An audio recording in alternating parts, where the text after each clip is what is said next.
ओम शांति। ब्राह्मणों की सबसे बड़ी पूंजी पवित्रता है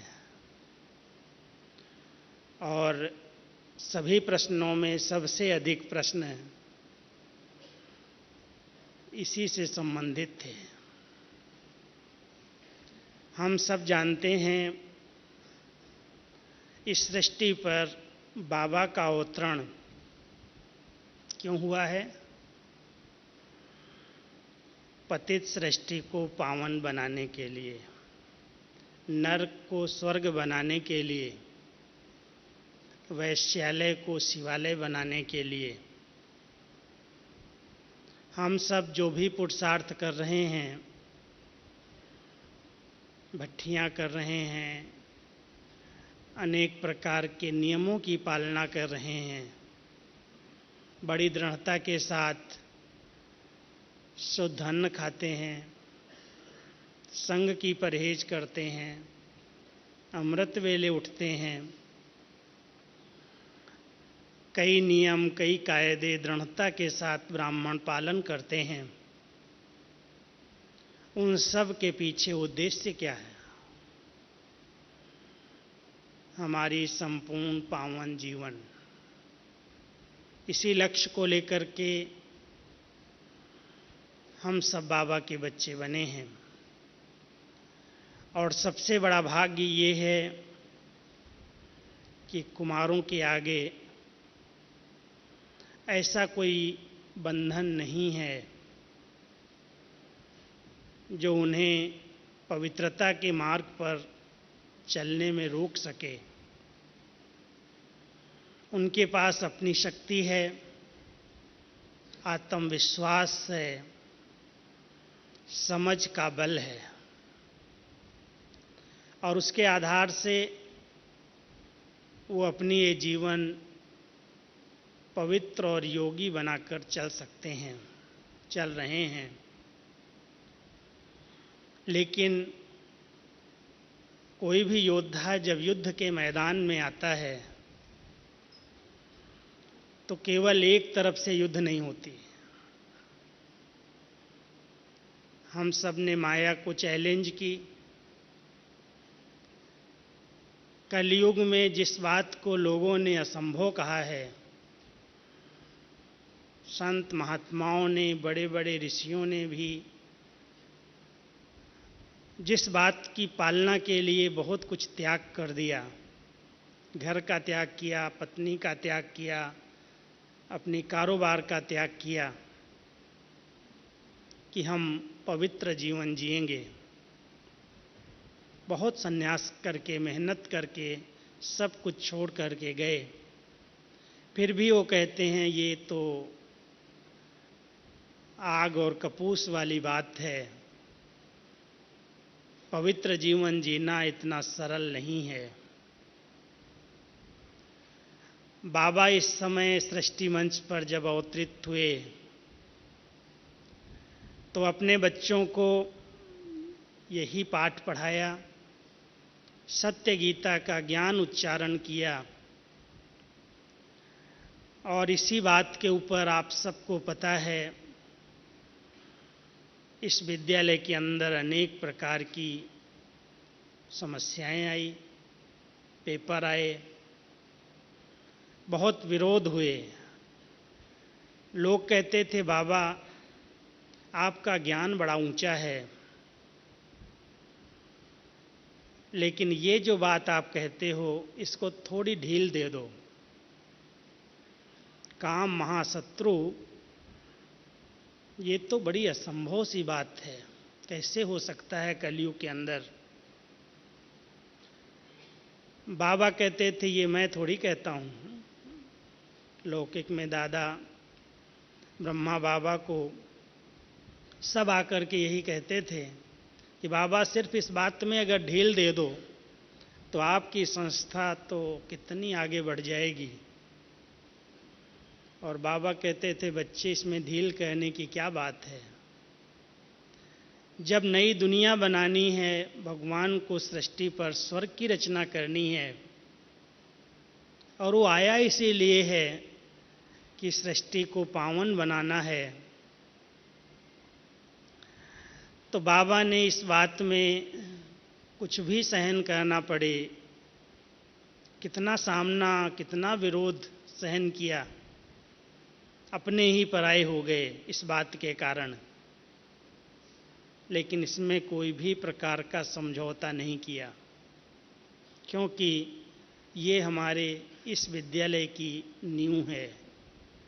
ज्ञान योग की धारणा की ये फाउंडेशन को हम कैसे हिला सकते हैं।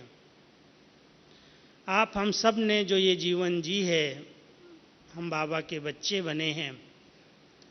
हम एक दिन शुरू में जब मधुबन में आए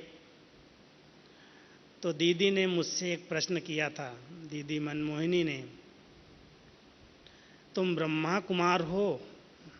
तो मेरे मुख से निकला हाँ जी। बोला ब्रह्मा कुमार तो बहुत हैं, लेकिन तुम तपस्वी कुमार हो? मैंने कहा बनूंगा। आप सब ब्रह्मा कुमार तो बन गए हैं, सफ़ेद ड्रेस पहन ली, बैज पहन लिया, स्वच्छ हैं, कई प्रकार के झंझटों से, कई प्रकार की बातों से छुटकारा पा चुके हैं। लेकिन अगर तपस्वी कुमार बन जाएं तो जितने आपके सबके प्रश्न हैं वो सब समाधान हो जाएंगे। दृष्टि चंचल होती है, किसी को देखने से विकारी ख्याल आते हैं, बड़े गंदे स्वप्न आते हैं, नाम रूप की बीमारी में फंसा हुआ हूँ, पवित्र जीवन के लिए बड़ी युद्ध चलती है, क्या करूं? यही प्रश्न थे और सच्चाई से लिखे हैं, इसलिए बाबा आपके ऊपर प्रसन्न है, क्योंकि नेचुरल है, युवा जीवन है। और आज की इस युवा जीवन के अंदर, चाहे अपने देश में अथवा विश्व के अंदर, जितनी प्रॉब्लम्स क्रिएट हो रही हैं, उन सब का मूल कारण ये काम विकार ही है।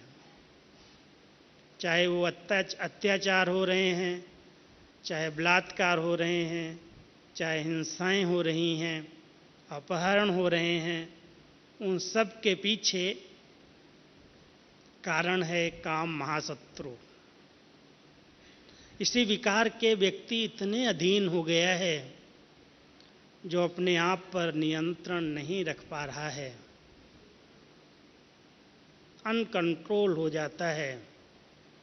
भले उसको थोड़े समय के बाद जेल की हवा खानी पड़ती है, पश्चाताप होता है, खून के आंसू भी आते हैं, बहुत दुख होता है, लेकिन पूछो आपने ऐसा क्यों कर लिया, तो उसके अंदर की आह निकलती है कि मैं चाहता नहीं था, पर वश हो गया। ये कर्म इंद्रियां इतनी तीव्रता से उत्तेजित हो जाती हैं, अगर उसने थोड़ा समय अपने विवेक का कहना नहीं माना, विवेक मना करता है, ऐसे नहीं मना नहीं करता है, चाहे ज्ञान हो या न हो, लेकिन हर एक के साथ, मन के साथ बुद्धि है, और वो मन जब उत्तेजित होता है तो बुद्धि उसको सलाह देती है ठीक नहीं है। लेकिन इतनी तेज उत्तेजना होती है, मन को कर्मेंद्रियों का साथ मिलता है, और कर्मेंद्रियों का साथ मिलने के कारण उत्तेजित होकर के वो बिना बुद्धि के, बिना विवेक के गलत कर्म कर लेता है, अधीन होकर के। उसके बाद उसको भले कितनी भी सजा खानी पड़े, पश्चाताप करना पड़े, रोना पड़े, फिर भी वो कहता है क्या करूं, इतनी तीव्रता थी जो मैं अपने आप को कंट्रोल नहीं कर पाया। अगर हम सब राजयोगी बाबा के बच्चे भी इसी प्रकार के प्रश्न करें जो हम अभ्यास कर रहे हैं, आज भी बाबा की मुरली में स्लोगन था, योगी वो है जिसकी एक एक कर्म इंद्रिय शीतल है। वही स्वराज्य अधिकारी है। पहले दिन से हम सब ये बार बार मुरली के अंदर पढ़ रहे हैं। बाबा हम सबको यही पाठ रोज पढ़ा रहा है। हे बच्चे, आप एक चैतन्य शक्ति आत्मा हो, आप इन कर्म इंद्रियों की मालिक हो, आप स्वराज्य अधिकारी हो, मन बुद्धि संस्कार आपके पहले मुख्यमंत्री हैं और ये कर्म इंद्रियां आपकी कर्मचारी हैं। सबने पढ़ा है ना, यही पाठ पढ़ते हैं ना। और पवित्र जीवन की आवश्यकता क्यों है? ये कलयुग में तुम्हारा अंतिम जन्म है, अंतिम जन्म है। और अंतिम जन्म की ये कुछ समय की अंतिम घड़ियां हैं। वापस घर चलना है। जिस तरह से तुम आत्मा इस सृष्टि मंच पर आई थी, पावन स्वच्छ, उसी स्वरूप में स्थित होकर के वापस चलना है। इसलिए इस अंतिम घड़ियों में अब कोई नया हिसाब किताब नहीं बनाना। जो पुराने बने हुए थे उनको योग बल से, कुछ भोग के कुछ योग से चुकतू करना। ये बाबा की बातें सुना रहा हूं मैं। बाबा हम सबको रोज मुरली के अंदर कहीं न कहीं से ये बात पढ़ाता है। ये अंतिम घड़ी है, अंतिम श्वास है, तुमको वापस चलना है, हिसाब किताब चुकतू करने हैं। और चुकतू करने के समय अगर मैं नया बना लूं तो मेरे जैसा कौन होगा ज्ञानी। इसलिए हर एक ध्यान देना। बहुत बहुत भाग्यवान हो जो अभी कोई नया क्रिएट नहीं हुआ है। कोई भी इंद्रिय के अधीन होकर के नया हिसाब किताब बना नहीं लेना। युद्ध होगी, मेहनत लगेगी। ऐसा नहीं मैं कहता हूं कि कोई के आगे, मेरे आगे ये बातें नहीं आई, आती हैं हर एक के आगे। एज भी है, कोई हम इतने बुजुर्ग नहीं हो गए हैं जो कर्मेंद्रियां एकदम शीतल शांत हो गई। लेकिन यदि बाबा के प्यार में समाने का अनुभव कर लिया, बाबा ने मुझे ये प्रेरणा दी है, बाबा ने मुझे ये कहा है, स्वयं भगवान हमें मदद के लिए बंधा है और इसी बात के लिए कहता है, बच्चे तुम हिम्मत का एक कदम तो आगे बढ़ाओ, मैं 1000 गुना मदद कर दूंगा। हिम्मत का संकल्प रखो। कुछ भी आए, कितने भी हार्मोन्स उत्तेजित हों, कर्मेंद्रियों के अंदर कितनी भी उछलता आए, लेकिन मैं तो एक परम पवित्र शुद्ध आत्मा हूं। मेरा अनादि स्वरूप बिल्कुल पवित्र है, स्वच्छ है। मैं तो पवित्रता का अवतार हूं और बाबा को मेरे इस पवित्र संकल्प की मदद की आवश्यकता है सतयुग बनाने के लिए। और उसको कुछ नहीं चाहिए। स्वर्ग की रचना के लिए, जैसे कहते हैं, विवेकानंद जी कहते थे कि अगर हमें 100 ब्रह्मचारी मिल जाएं तो हम दुनिया को बदल सकते हैं। बाबा को भी इस सतयुगी दुनिया की स्थापना के लिए, इस कलयुगी गोवर्धन पर्वत को उठाने के लिए इसी बल की आवश्यकता है। सब बच्चों का बल चाहिए। कर तो अकेले भी सकता है, लेकिन कहता है अगर मैं अकेले कर दूंगा तो तुम्हें उसका फल कैसे मिलेगा। इसलिए तुम सब बच्चे मेरे इस कार्य में मदद करो। उसके लिए भले कितनी भी मेहनत करनी पड़े, तपस्या करो। आत्म अभिमानी स्थिति में रहना ही तपस्या है। त्याग है देह अभिमान का। बाबा ने साधनों का त्याग, घर का त्याग, परिवार का त्याग, कर्म का त्याग नहीं सिखाया। सबके बीच में रहो, लेकिन देह अभिमान का अंश भी समाप्त हो जाए। अब इसके लिए तपस्या करनी पड़ेगी, क्योंकि देह अभिमान इतनी जल्दी समाप्त नहीं होता। मेहनत है। 84 जन्म इसके साथ हम रहे हैं। भले 21 जन्म हम पवित्र थे, पावन थे, सतयुग की प्रारब्ध भोग रहे थे, कोई मेहनत नहीं थी, कर्म अकर्म हो रहे थे, श्रेष्ठ और विकर्म से हम बचे हुए थे। लेकिन द्वापर शुरू होते ही आत्मा जब अपने स्व कॉन्शियस को, सेल्फ को भूलती, बॉडी कॉन्शियस के अंदर आती है, विकारी बन जाती है। भोग बल की सृष्टि की शुरुआत हो जाती है। वो तो द्वापर था, बहुत कम विकार थे, मास में, 2 मास में, 7-6 मास में। लेकिन आज कलयुग के अंदर इसकी तो विषय वैतरणी नदी बह रही है। बाबा इसको कहते हैं, ये विषय वैतरणी नदी है, विकारों की नदी है, और हर व्यक्ति उसके अंदर डूबा हुआ है। हम सबको नदी के बहाव के एक विपरीत दिशा को पकड़ा है। सोचना, विचार करना, अगर बहाव कहीं इधर की ओर हो और कोई बहाव के विपरीत तैरने की कोशिश करे तो उसको मेहनत लगेगी कि नहीं?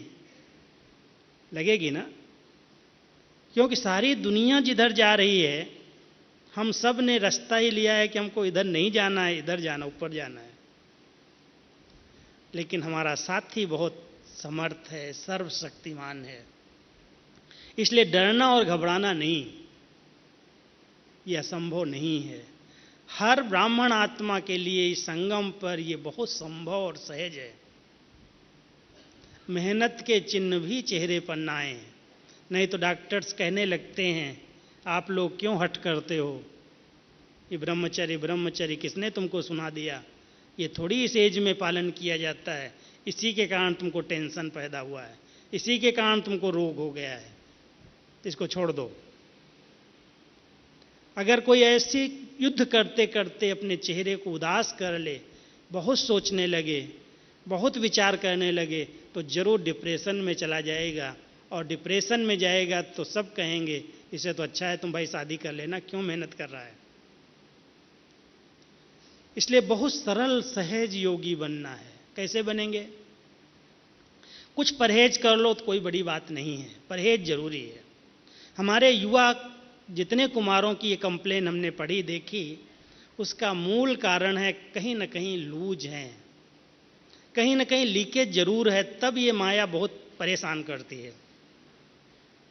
और उस लीकेज पर सोचते हैं तो सब कर रहे हैं ना, वो भी करता है, वो भी करता है, तो संसार उसी के आधार से चल रहा है। यदि लीकेज को हम समाप्त कर दें तो युद्ध है ही नहीं। बहुत सहज जीवन है, बहुत सुंदर पवित्र जीवन है, और इतनी प्योर सुखदायी जीवन है कि जिसमें कोई दुख आ ही नहीं सकता। क्योंकि बाबा तो कहता है जहाँ पवित्रता है वहाँ उसके दोनों बच्चे सुख और शांति। पवित्रता जननी है, सुख शांति उसके बच्चे हैं। अगर मैंने पवित्रता को दिल से पालन किया है तो दुख और अशांति तो हमारे समीप आ ही नहीं सकते। ध्यान दो, सिर्फ ध्यान दो, लीकेज कहाँ है, कौन सी ऐसी लीकेज है जो बार बार परेशान करती है, युद्ध कराती है। क्या हम अश्लील चीजें देख रहे हैं, पढ़ रहे हैं, इंटरेस्ट है, कोई भी ऐसी फोटो देखूं, ऐसा कोई नॉवेल पढ़ूं, ऐसी कोई पुस्तकें पढ़ूं, ऐसे कोई गीत सुनूं, या तो देखने का इंटरेस्ट है, या फिर कुछ ऐसा खाते हैं उत्तेजित करने वाले पदार्थ जो कर्म इंद्रियों को शांत नहीं रहने देते हैं, उत्तेजनाएं आती हैं, तेज मसाला, तेज खट्टा मीठा, गरम दूध, कितनी भी चीज़ें ऐसी हैं जो इंद्रियों को उत्तेजित कर देती हैं। थोड़ा सा ध्यान नहीं दिया, स्वप्न खराब हो जाते हैं, फिर कंप्लेन करते क्या करूं, मैं तो कभी ऐसे संकल्प करना ही नहीं चाहता हूं, नींद के अंदर तो पता नहीं कहाँ कहाँ की माया आ गई, क्या हो गया, परेशान हो जाते। दूसरे दिन उनकी खुशी गायब हो जाती कि मैंने तो इतनी दृढ़ता के साथ पालन किया, फिर नींद में ये हो गया, अब क्या करूं मैं। कारण कुछ न कुछ लूज हैं। बाबा ने हम सबको बड़े अच्छे अच्छे नियम बताए हैं, और बड़े सरल नियम है, कोई कठिन परिश्रम नहीं कराया। बच्चे सादा जीवन, उच्च विचार, कोई भी प्रकार का फैशन नहीं करो, कोई भी प्रकार का दिखावा नहीं करो, कोई भी प्रकार का बाहरी इंटरेस्ट नहीं रखो। अगर बाहरी चीज़ों का इंटरेस्ट है, खाने का, पीने का, पहनने का, फैशन का या देखने का, आजकल की माया के अंदर इंटरनेट की अगर शौक किसी को लग गई तो साइड ही रात को बदल जाती है। चलते हैं सेवा करने, हमारी डिपार्टमेंट है, हमको सेवा करनी है, और अलग साइड पर जा कर के और क्या क्या देखते हैं बैठ कर के, रात के 10 बजे के बजाय 12 बजे तक, 1 बजे तक, 2 बजे तक। टाइम वेस्ट, एनर्जी वेस्ट, समय वेस्ट, मनी वेस्ट, सब वेस्ट कर रहे हैं, लीकेज है। और फिर कहते हैं क्या करूं, सपन आते हैं, ख्याल चलते हैं, ये होता है, तूफान आते हैं, प्रश्न लिख करके दे रहे हैं, लीकेज को बंद नहीं कर रहे हैं। मोबाइल है, किसी से थोड़ा सा भी प्यार है, किसी के साथ मिलकर सेवा की, उसको ऐसे प्यार से बात करते करते करते करते उसके साथ दैहिक संबंध बना लेते, रिश्ता बना लेते। प्यार और मोहब्बत के नाम से गलत भावनाएं पैदा हो जाती। कितने घंटे उस पर फोन पर छिप छिप के बातें करते हैं।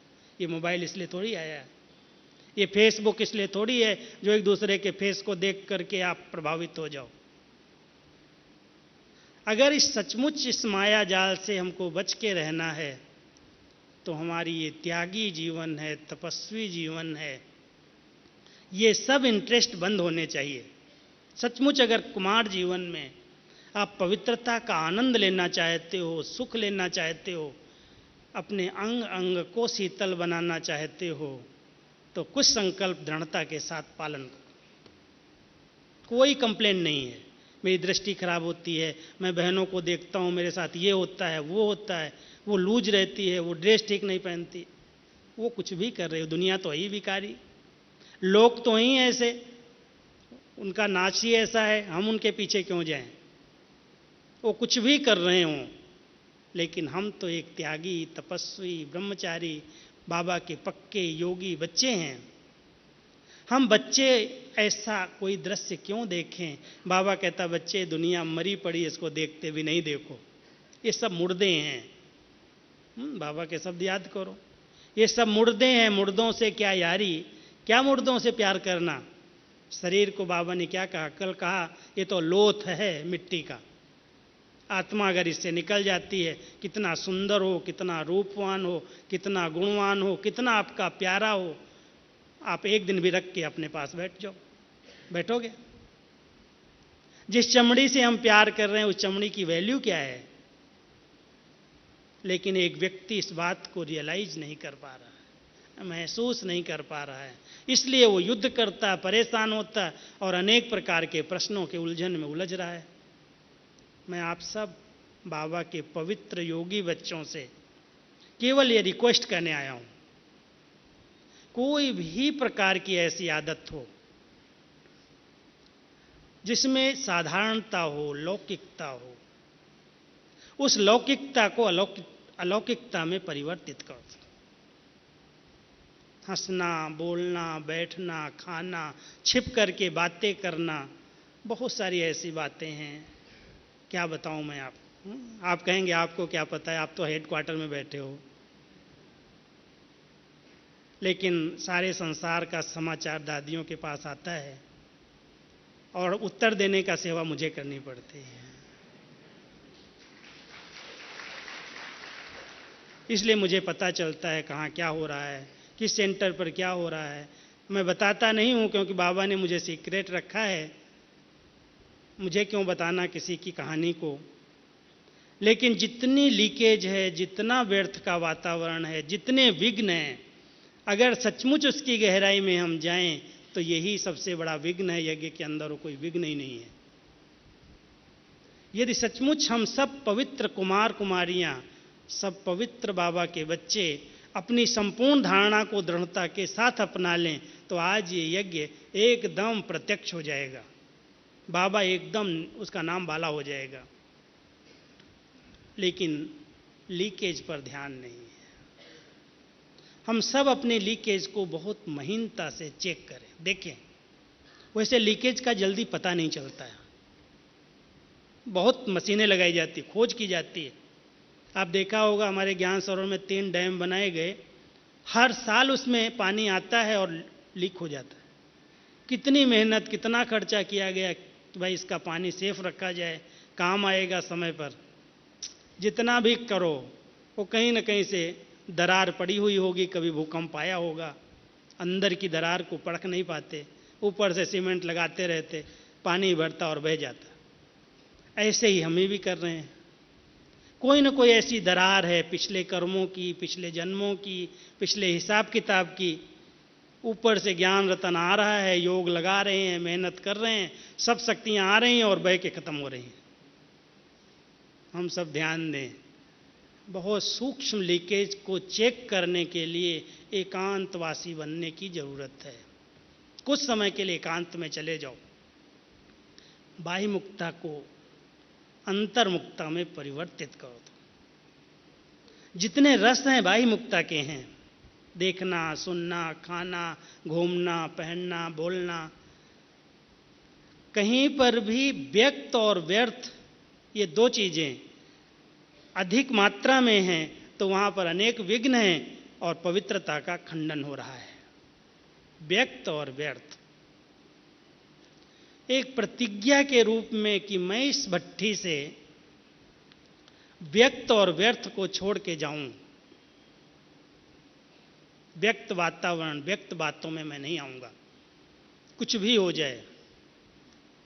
कितना भी लोग हमें व्यक्त में लाना चाहें, हंसी मजाक, देखना, उठना, बैठना, साथ में पिकनिक, खाना पीना, तो नेचुरल है जहां लूज हो गए वहां पर सहज नहीं है पवित्र जीवन जीना, मेहनत है।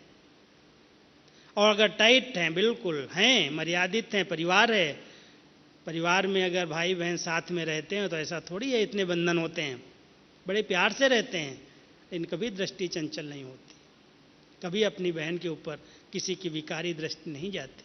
बाबा कहता है तमोगुणी दुनिया है, कोई कोई उनके साथ भी ऐसा कर लेते, बहुत पतित हैं। हम इतने पतित, इतने गिरे हुए तो नहीं हैं। बाबा ने हम सबको बहुत बचाया है। इसलिए आप जहां पर भी हैं, जैसे भी हैं, सचमुच अगर ये पवित्र और योगी जीवन जीना ही है, हमें ऐसी जीवन बाबा ने दी है और हम बाबा के कार्य को संपन्न करने के लिए सबसे आगे की राइट हैंड भुजा हैं। बेचारे प्रवृत्ति वालों के आगे तो बंधन है ही।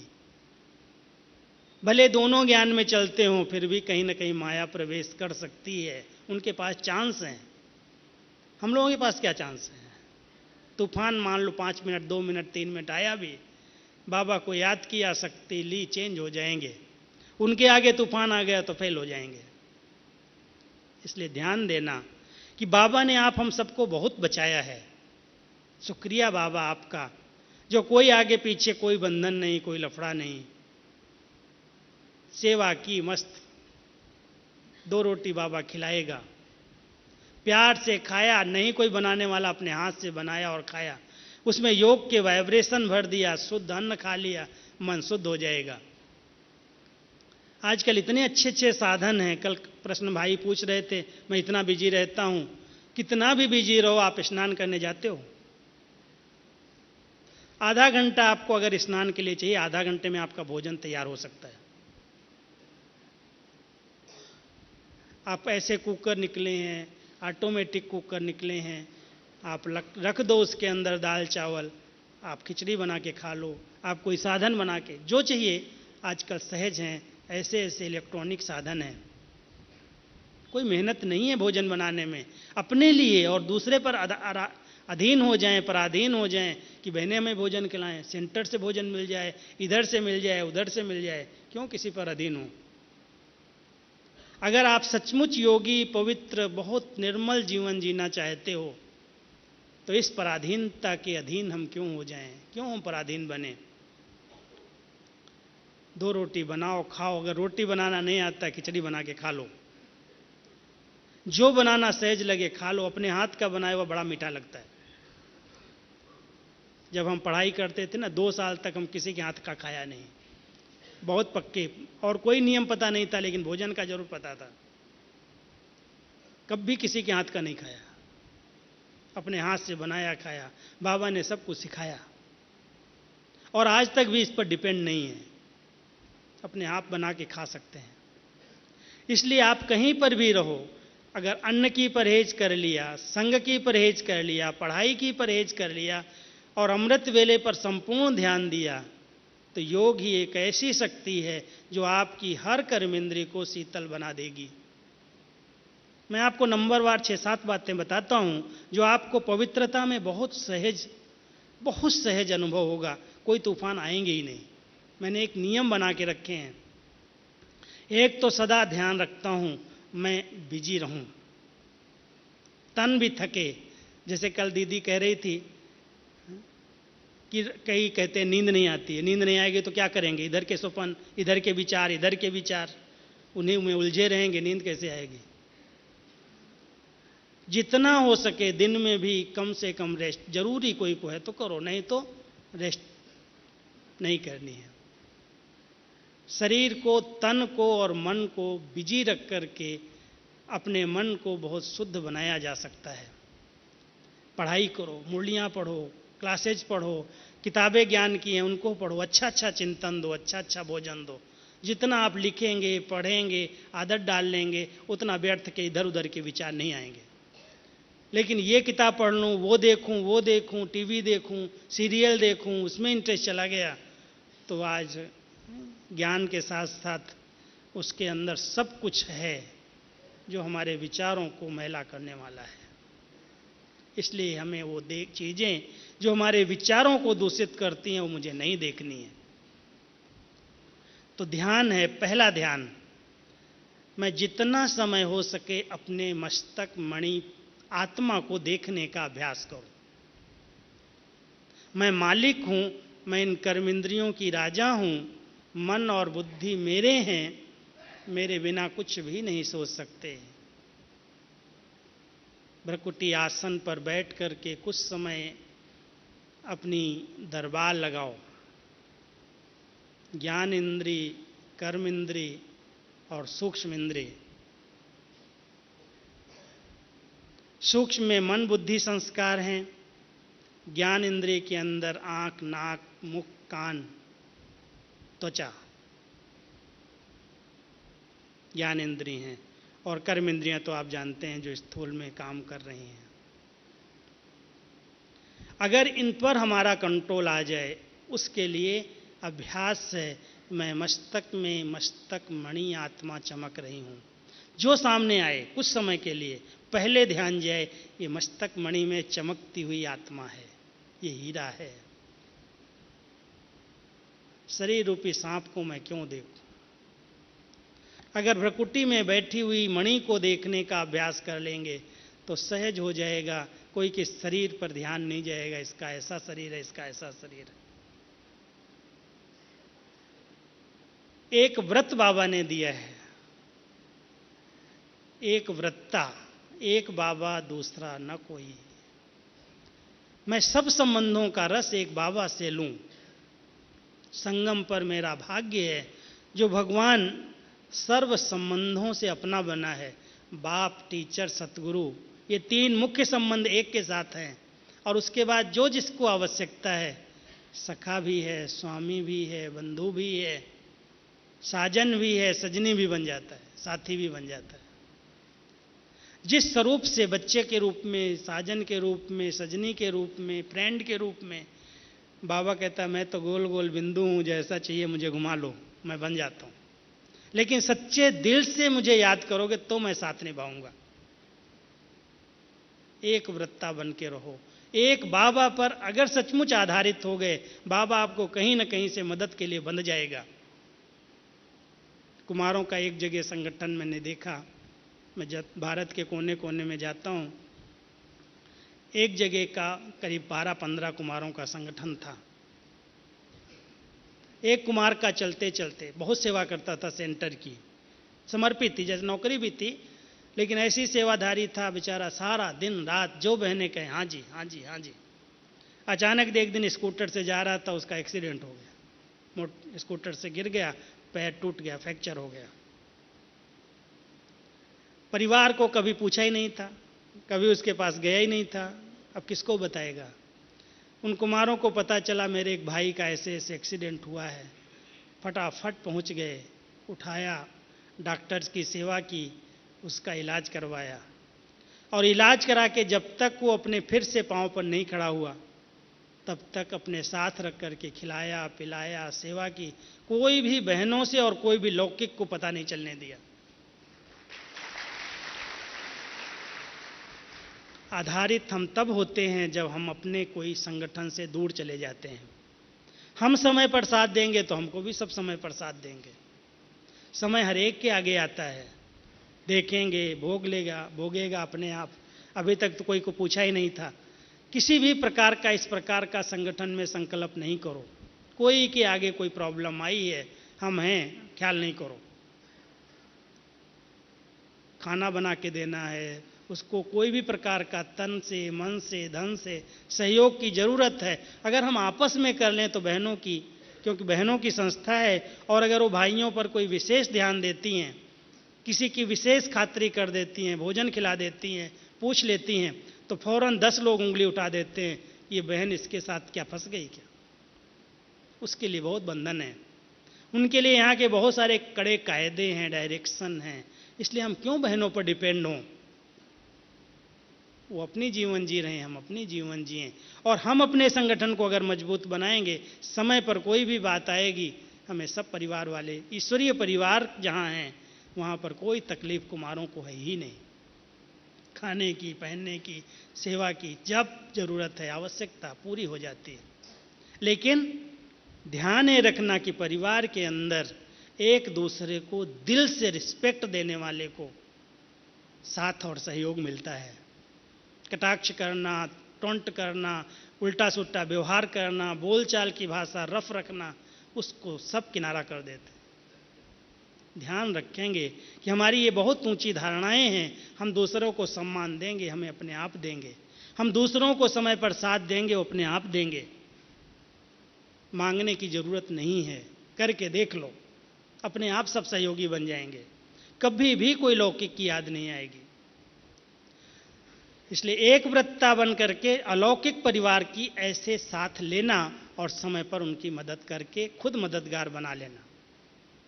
तीसरी बात, जितना लौकिकता है उसको अलौकिकता में चेंज करो। लौकिक रीति से हंसना नहीं है, बोलना नहीं है, बात नहीं करनी, लौकिकता उसके अंदर नहीं आनी चाहिए। नहीं तो बाह्यमुखता में हंसी मजाक, बोल चाल, उठना बैठना, खाना, जो भी है लौकिकता का, अगर उसको हमने परिवर्तित कर दिया तो कभी भी ये विकार उत्पन्न नहीं होंगे। सब विकार लौकिकता से आ रहे हैं। अलौकिकता में तो हम सब एक पिता के बच्चे हैं, पवित्र योगी हैं, भाई बहन हैं, और आत्मा रूप में भाई भाई हैं। लौकिक को अलौकिक में बदल दो। मर्यादाओं की लकीर हर समय लक्ष्मण रेखा की तरह रहे। ये मेरे मन को लक्ष्य है, इस लक्ष्य की रेखा को मैं मन से भी उल्लंघन नहीं कर सकता।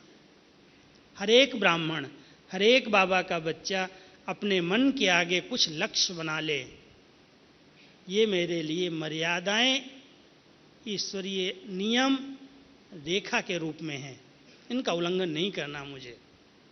अंगूठा भी बाहर जाएगा तो रावण बैठा है, साधु वेश में भी बैठा है, वो शोक वाटिका में ले जाएगा। इसलिए जितनी ईश्वरीय मर्यादाएं हैं बार बार रिवाइज करो, ये ईश्वरीय मर्यादा है, ये नियम है। कोई कहेगा सतयुग में भी तो भाई बहन साथ साथ रहते हैं, पति पत्नी साथ साथ रहते हैं, ऐसा है ऐसा है, बहुत सारी बातें सुनाएंगे, लेकिन मर्यादा क्या कहती है? हम सब अगर मर्यादा के बंधन में खुद को बांध करके रखते हैं तो अपवित्रता का अंश समाप्त हो जाता है। अपने अनादि स्वरूप को इमर्ज करके रखो। बाबा कई बार कहते हैं 5000 वर्ष के संस्कारों को इमर्ज करो। 5000 वर्ष पहले जब मैं आत्मा अपने परमधाम घर में थी तब कैसी थी, और जब पहले पहले सृष्टि मंच पर अवतरित हुई उस सतयुग के आदि संस्कार मेरे कितने पवित्र थे, कितने निर्मल थे। इस पर अपवित्रता का अंश भी नहीं था। तब तो हम देवता कहलाते थे। वो दिव्य संस्कार मेरे रियल संस्कार हैं, और ये संस्कार, ये मध्यकाल के रावण के संस्कार ये मेरे नहीं हैं। अपने उन संस्कारों का आवाहन करके उन संस्कारों का स्वरूप बन जाओ। बार बार आह्वान करो। मेरा देवताई संस्कार है, मेरा रायल चलन है, रायल बोलचाल है, रायल खान पान है। कोई चीज़ें मुझे आकर्षित तो नहीं करती। आज रायल घर के बच्चे, भले राजाई नहीं रही, लेकिन अगर राजाई घर की रायल फैमिली के कोई बच्चे भी आपको मिल जाएंगे, आप कोई भी चीज़ उनको दो, कभी नहीं हाथ से लेंगे, खाएंगे। उनके चेहरे पर वो पर्सनालिटी है कि मैं तो रायल घराने का हूँ। हम सब किस घराने के हैं? हम सबको पता है, बाबा ने हमारा भविष्य दिग्दर्शन कराया है कि बच्चे तुम ही देवता हो और तुमको ही मैं बनाने आया हूँ। तो क्या वो दिव्य संस्कार मेरे इमर्ज हैं? इस ब्राह्मण जीवन में उन दिव्य संस्कारों को इमर्ज करके चलो कि मैं तो देवता हूँ, देवता बना था, फिर से मुझे ये बनना है। दिव्य संस्कारों का आवाहन करो कुछ समय के लिए। बीच बीच में योग की शक्तिशाली स्टेज क्या है? साधारण योग तो हम करते हैं, मनन करते हैं, चिंतन करते हैं, अभ्यास करते हैं, लेकिन बिना बीज रूप बने, बिना ज्वालामुखी योग के हमारे संस्कार समाप्त नहीं होते। जो संस्कार 10 साल पहले थे, आज भी हैं, आगे भी रहेंगे। अगर मैंने उसके लिए स्पेशल योग नहीं किया है तो योग अग्नि है, और अग्नि के अंदर अपने संस्कारों को भस्म किया जा सकता है।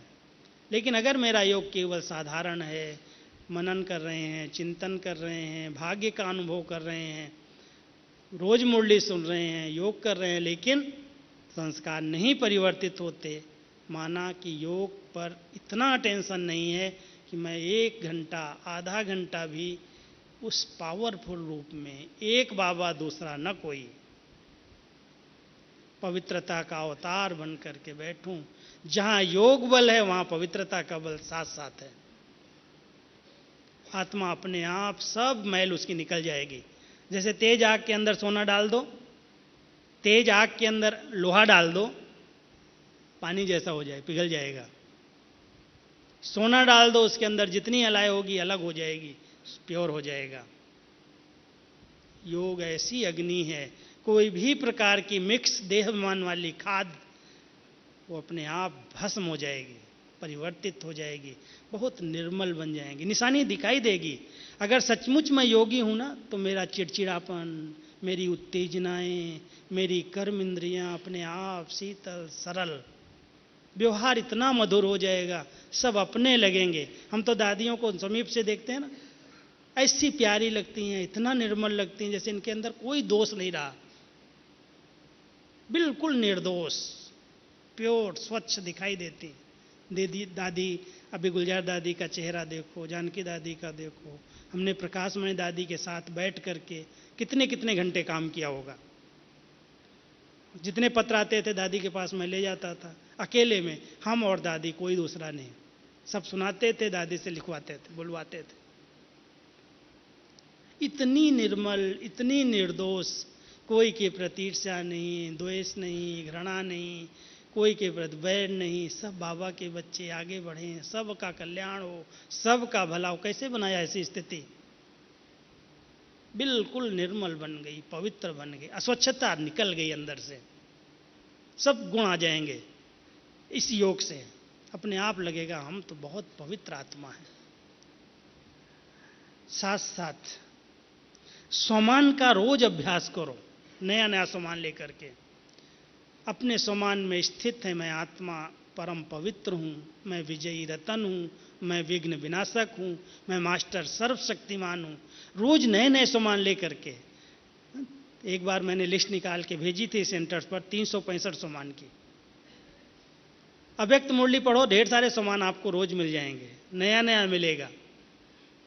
स्टडी का शौक रखो, रात को सोते समय आधा घंटा अव्यक्त मुरली एक पढ़ लो, इतना अच्छा चिंतन मिल जाएगा, इतने अच्छे विचार मिल जाएंगे। आप सवेरे उठेंगे, जैसे लगेगा मैं तो ऊपर से सूक्ष्म तन से अवतरित हुआ हूं, बाबा ने मुझे भेजा है पाठ बजाने के लिए। रोज नया सामान लेकर के एक अच्छी स्थिति बना करके बैठ जाओ। इस प्रकार की कुछ बातें अगर ध्यान पर रहती है ना, तो ऐसे लगता है कि हमारा चिंतन अच्छा हो गया, हमारी विचारधाराएं शुद्ध हो गई। ये संकल्प जो भी ख्यालात आ रहे हैं, ये सब बहुत छोटे लगते हैं। मैं सचमुच बताऊं, ऐसे छोटे लगते हैं। कभी आ भी जाता है ना कोई ख्याल, किसका विकारी ख्याल आ गया, क्यों ख्याल आ गया, किस बात में मैं जा रहा हूं, ये तो मेरा है ही नहीं ना। एकदम मुख मुड़ जाता है। युद्ध नहीं लगती, घंटों चले गए, एक एक घंटा, दो दो घंटा उसी विचारों में चले गए, आया और खत्म हो गया। कोई भी बात आएगी, ऐसा नहीं लगेगा कि इस पर कैसे जीत पाऊं। बाबा हमारा साथी है, हम भगवान के बच्चे हैं, सर्व समर्थ हैं, सर्वशक्तिमान, हजार भुजाओं वाला हमारे साथ है। थोड़ा सा स्मृति में लाओ, है कौन किसके साथ? मैं अकेला थोड़ी हूं। इतने हजारों बाबा के बच्चे पवित्र और योगी बन रहे हैं। कैसे बन रहे हैं? जरूर कुछ मेहनत करके, अच्छी स्थिति बना करके। कोई ऐसे तो नहीं कि स्पेशल हमें दुआएं दे दी भगवान ने, किसी को दे दी स्पेशल, कोई स्पेशल नहीं दी। हर एक ने अपनी मेहनत से बाबा के द्वारा लिया है। आप थोड़ी सी मेहनत कर लो, अपने आप लगेगा मैं तो स्वराज्य अधिकारी आत्मा हूं, मैं मालिक हूं, मेरे बिना कहे ये मन कहीं नहीं जा सकता। बुद्धि कंट्रोल में, मन कंट्रोल में, इंद्रियां अपने आप शीतल हैं, शांत हैं। इसलिए हम ना कोई ऐसी चीज पढ़ते हैं, ना देखते हैं, ना ऐसा खान पान है, ना ऐसा संग है। कोई भी अगर विकारी बातें करे, कान बंद, मुझे नहीं सुनना है सब। वो ऐसा करता, वो ऐसे करता, आज ये हो गया, आज वो हो गया, क्यों ऐसे समाचार सुनूं और देखूं? क्यों मेरी बुद्धि को कोई समाचार खराब कर दे? थोड़ा सा अगर सचमुच त्यागी जीवन, वैरागी जीवन जी करके देखो, आपकी सब कंप्लेंट्स, जितने पत्र लिखे हैं आपने, क्वेश्चंस, सब फुल स्टॉप लग जाएंगे। लेकिन वैरागी जीवन जीना पड़ेगा। चेहरे से दिखाई दे, ये उदासी नहीं है, हम उदासी नहीं, उदास नहीं होते हैं, लेकिन वैराग्य वेहत का है। ये सब संसार मरा पड़ा है, ये जाने वाला है। हमारी नई दुनिया हमारे लिए आने वाली है, हम उसके लिए तैयारी कर रहे हैं। पुरानी दुनिया की कोई भी देह, संबंध, पदार्थ, व्यक्ति, वस्तु, कोई भी साधारणता मुझ आत्मा को खींच नहीं सकती, क्योंकि मुझे बाबा ने सब इच्छाएं पूरी कर दी, सब कामनाएं पूरी कर दी। एक बार बाबा ने मुरली चलाई थी, कामनाएं भी काम विकार का अंश हैं। अब विचार करके देखो, कामनाओं पर हमने जीत पाई है? कभी कभी मैं इस बात को पूछता हूं अपने आप से, कितनी कामनाएं, कितनी इच्छाएं रहती हैं व्यक्ति की? आगे बढ़ने की भी तो इच्छा है ना, कई प्रकार की कामनाएं, लेकिन वो कामनाएं जिनके अंदर विकारों की बदबू है, ऐसी कामनाओं का त्याग। मुझे कुछ नहीं चाहिए संसार में। क्या मुझे कोई व्यक्ति देगा? कोई वस्तु देके मुझे फंसाएगा, पैसा देके फंसाएगा? न मैं किसी पर प्रभावित हूं। कोई कितना भी अच्छा हो, कितना सेवाधारी हो, कितना रूपवान हो, कितना गुणवान हो, कितना धनवान हो, मुझे क्या चाहिए? मैं किसी के पास जाता हूं, सेंटर्स पर जाता हूं, मेरी कहीं पर भी किसी में आंख नहीं जाती है। जो करना है यज्ञ के लिए करेगा, मुझे क्या करना है? बाबा के लिए जो करना, अपना भाग्य बनाए। कोई व्यक्ति मुझे दे करके अपने अधीन बना ले क्या? मेरे लिए स्पेशल? मैं कहता हूं मेरे लिए कुछ स्पेशल नहीं चाहिए। अगर सचमुच एक अंदर की इच्छा मात्रम अविद्या की स्थिति बन गई, सब बाबा ने हमारी मनोकामनाएं पूरी की हैं। हमने बाबा की दिल से सेवा की है, यज्ञ की सेवा की है। कोई इच्छा है ही नहीं, कोई कामना है ही नहीं जो हमको कोई दे करके और अपने अधीन कर ले। जहां कामनाएं हैं वहां सामना नहीं किया जा सकता। अगर लौकिक में भी हमने कामना रखी कि हमारी प्रॉपर्टी है ना, मेरा अधिकार है, तो वो भी कहेंगे मेरा तेरे पर अधिकार है। वो भी जबरदस्ती करेंगे आपके साथ। कुछ नहीं चाहिए तेरा हिस्सा, ले जा तुम। हमको भगवान ने हाथ पैर दिए, हम कमा के 2 रोटी खा सकते हैं, क्यों हम अधिकार लेने के लिए लड़ेंगे? अगर अधिकार मांगोगे तो भी अपना अधिकार दिखाएंगे कि आपको इतना चाहिए हिस्सा, आपको शादी करनी पड़ेगी, आपको ये चाहिए तो ये लेना करना पड़ेगा। मुझे चाहिए नहीं तेरा, ले जाओ। सचमुच अगर निराधार होकर के रहना है, भगवान खिलाएगा 2 रोटी, अपनी मेहनत से कमा के खाएंगे, वो सच्ची कमाई है। किसी के अधिकार पर हम चलने वाले नहीं हैं। किसी की प्रॉपर्टी के हम भूखे नहीं हैं। देना है तो दो प्यार से, नहीं देना है तो ले जाओ। क्यों उसके पीछे केस करें, किससे करें, लड़ाई करें, झगड़ा करें? हम अपना टाइम क्यों वेस्ट करें? संगम बड़ा अमूल्य है। भगवान कहता है बच्चे एक एक क्षण अमूल्य है, और तुम इस अमूल्य क्षणों को ऐसे गंवा रहे हो पैसे के पीछे, संबंधों के पीछे। मुझे कुछ नहीं चाहिए तेरा। सचमुच अगर ऐसे एकदम इच्छा मात्रम अविद्या बन करके रहो, आपको कोई भी परेशान नहीं करेगा। कोई नहीं कहेगा आके शादी करो, आके ये करो, ये करो, जबरदस्ती करो। क्यों करेगा मेरे साथ? लेकिन हमने कोई आशाएं रखी हैं, लालसाएं रखी हैं, तमन्नाएं रखी हैं, कामनाएं रखी हैं, तो वो भी कहते हैं इसको ये चाहिए ना तो ये देंगे और इसके साथ ये करेंगे। कुछ नहीं चाहिए। एक बाबा से सर्व संबंधों से प्यार लो, शक्ति लो, पवित्रता का बल खींचो। वो पवित्रता का सागर है। एकदम बैठ करके ऐसे आत्मा शांत स्वरूप स्थिति में बैठ जाए और पवित्रता की सागर की ऐसी सुंदर किरणें जैसे डायरेक्ट मेरे ऊपर आ रही हैं और सब कर्मेंद्रियों को शीतल बना रही हैं। अभ्यास करके देखो, सब कर्मेंद्रियां एकदम ऐसे लगे शिथिल है, शीतल है, कोई उत्तेजना रही नहीं, ना आवेग ना आवेश। हमारी कई कमाई, जितनी हम कमाई कर रहे हैं, एक बार मम्मा ने कहा था कमाने में तो बड़ा समय देते हो, अच्छी सेवा करते हो, मुरलियों का अध्ययन करते हो, योग करते हो, कितने कितने दिन तक मेहनत करते हो कमाई जमा करने के लिए, और कमाई जमा हो जाती है, एक सेकंड का जोश, आवेश तुम्हारी सारी कमाई पर पानी फेर देता है। इतना ऊंचा रिकॉर्ड बना करके और एक सेकंड के कंट्रोल के बाहर जबान चली गई, उल्टा सीधा बोल दिया, आवेश में आ गए, कुछ कर बैठे, वो सारी की कमाई चट खत्म। इतना समय मेहनत की कमाने में और गंवाने में एक सेकंड लग गया। क्यों नहीं हम अपने आप पर कंट्रोल करके रखें? अपनी वाणी पर कंट्रोल है, अपनी दृष्टि पर कंट्रोल है, हर बात पर मैं आत्मा मास्टर हूं, मैं मालिक हूं। मेरे बिना सोचे, बिना विचार किए संकल्प नहीं चल सकते, ये दृष्टि किसी को नहीं देख सकती, ये मुख से कोई शब्द नहीं निकल सकता। क्यों निकलेगा?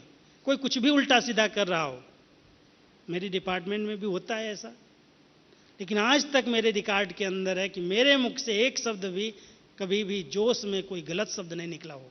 कंट्रोल है। क्यों निकलेगा?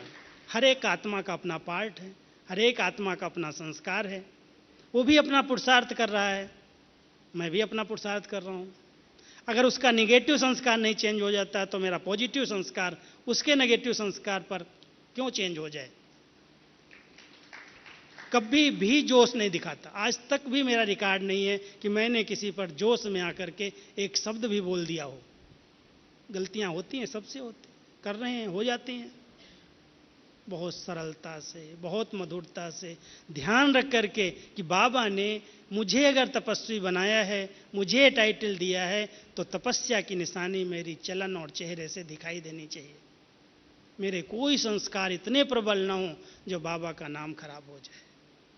इसलिए ध्यान रखना, आप सब बाबा के पवित्र और योगी बच्चे इकट्ठे हुए हैं। आपके जितने प्रश्न हैं उन सब प्रश्नों का समाधान है। आप सब तपस्वी कुमार बन करके दृढ़ता का प्रतिज्ञा का संकल्प करो, बाबा मैं आपका हूँ, मेरे आप हो, आपके सिवाय मेरा कोई नहीं। आप देखो आपकी दृष्टि की चंचलता, वृत्तियों की चंचलता, जितनी कर्मेंद्रियों की चंचलता है सब शांत हो जाएगी। लगेगा कि इस भट्टी से मैं एक बाबा का बहुत पक्का पवित्र कुमार बन करके आया हूँ। अपवित्रता का अंश भी समाप्त हो गया। हम योगी हैं, योद्धे नहीं। हम विजयी हैं, हार खाने वाले नहीं।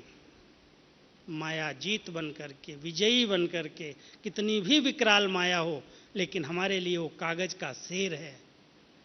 एक सेकंड में उसको जला दूं। अगर ऐसी पवित्र दृष्टि है, रूहानियत की वृत्ति है, संस्कारों में शीतलता है, मैं समझता हूँ अपने आप ये पवित्रता की धारणा इतनी सहज हो जाएगी, इतनी सहज हो जाएगी, जो कोई भी अगर अपवित्र आत्मा भी मेरे सामने किसी खराब ख्याल से आएगी, हमारे शुद्ध विचार उसकी अपवित्रता को भी समाप्त कर देंगे। उसके विचार नेगेटिव, उसका प्रभाव मेरे ऊपर आ गया, उसने ऐसे लूज काम किया इसलिए मेरी दृष्टिवृत्ति चंचल हो गई। वो कैसी भी हो, मैं तो शक्तिशाली आत्मा हूं ना।